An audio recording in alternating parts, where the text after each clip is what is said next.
Bernard Philibert, bonjour, maire de Saint-Éan. Bonjour. Première question que je pose à tous les maires, qu'est-ce qui vous a donné cette envie, cette motivation d'être élu? Vous savez, dans la vie, quand on commence à s'occuper du tissu associatif dès le plus jeune âge, ou presque, après, ça se découle et tranquillement tout au long de la vie.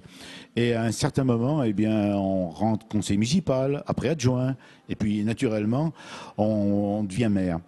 Ceci étant, le service public m'a toujours beaucoup intéressé, les gens m'ont toujours intéressé, et comme je suis bien dans mon village, j'ai une idée pour mon village et je voudrais en faire profiter tout le monde.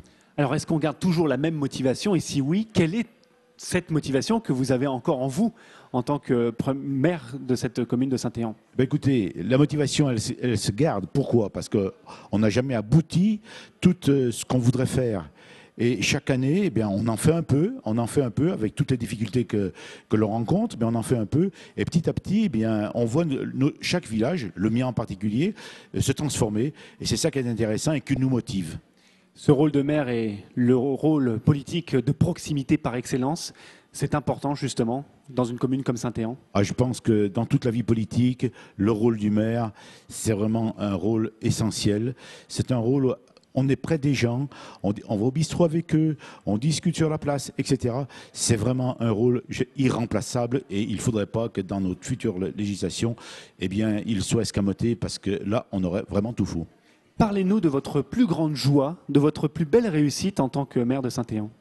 Bien, écoutez, la plus belle réussite, en quelque sorte, c'est de transformer en quelque sorte le village, d'apporter les services à la population, au niveau de l'enfance, du jardin d'enfants, en passant par le restaurant scolaire, en passant aussi par l'accueil périscolaire, le CLSH, etc. La mise en place de tout cela a demandé beaucoup de temps. Et associé à ça, le tissu associatif qui marche beaucoup, on a beaucoup d'associations, nous, sur notre village, ça c'est une grande réussite, parce que je crois que ça fait partie vraiment de la vie d'un village, que les associations marchent bien, qu'ils soient soutenus par le maire et par évidemment les instances communales, et toute cette chaîne, en quelque sorte, de solidarité, eh bien je crois que c'est essentiel dans ce village, et c'est ça une des plus grandes réussites de mon village, c'est ce que je pense. Bernard Philibert, et le plus grand projet que vous nourrissez pour votre commune? Alors, un des projets qui m'est cher au corps, c'est une maison de l'optique et des sciences que j'appelle de mes voeux, que j'essaye de monter. C'est compliqué, surtout dans la conjoncture actuelle, mais c'est quelque chose d'assez personnel et je crois que c'est un projet qui me tient à cœur. Je ne sais pas si je verrai faire.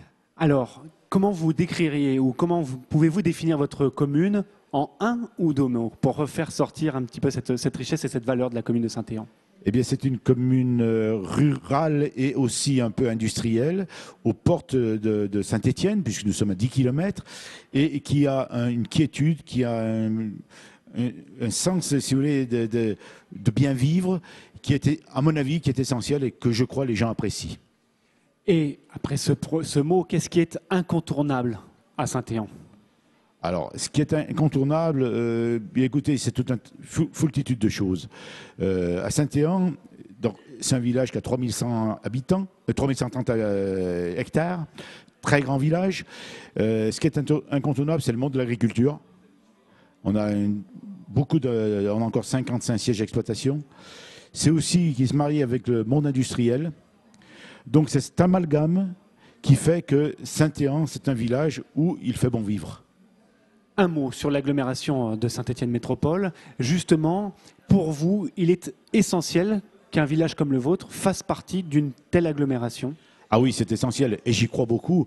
Par ailleurs, je rappelle que j'ai été l'un des 14 maires à avoir fait partie de Saint-Étienne Métropole tout au début.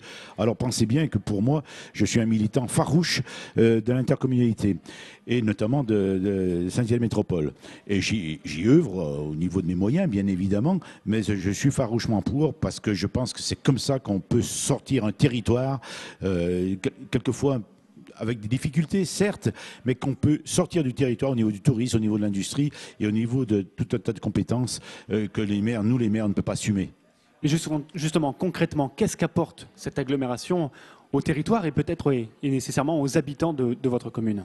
Alors, bon, on ne va pas rentrer dans le détail de ce qu'il apporte, le pass pour les transports, les aides que les communes peuvent obtenir dans le cadre des ECM, globalement, toutes les infrastructures qui sont sur l'agglomération et dont les citoyens peuvent avoir accès de façon privilégiée en quelque sorte. Non, je crois que c'est indispensable.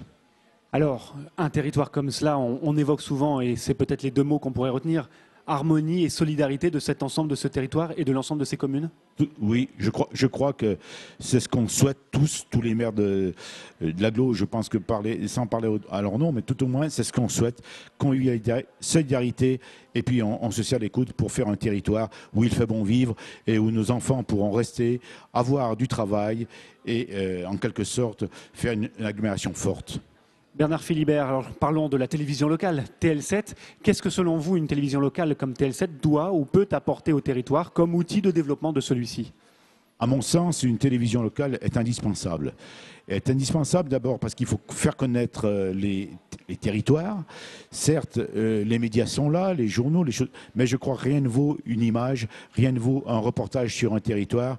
Moi, ce que je souhaite, c'est que TL7 fasse des reportages sur nos territoires, sur nos communes, pour montrer un petit peu la spécificité de chacune d'entre eux. Tout ça compris dans une grande agglomération qui est Saint-Étienne Métropole. Voilà, à mon avis, c'est indispensable. Bernard Philibert, merci. Je vous en prie.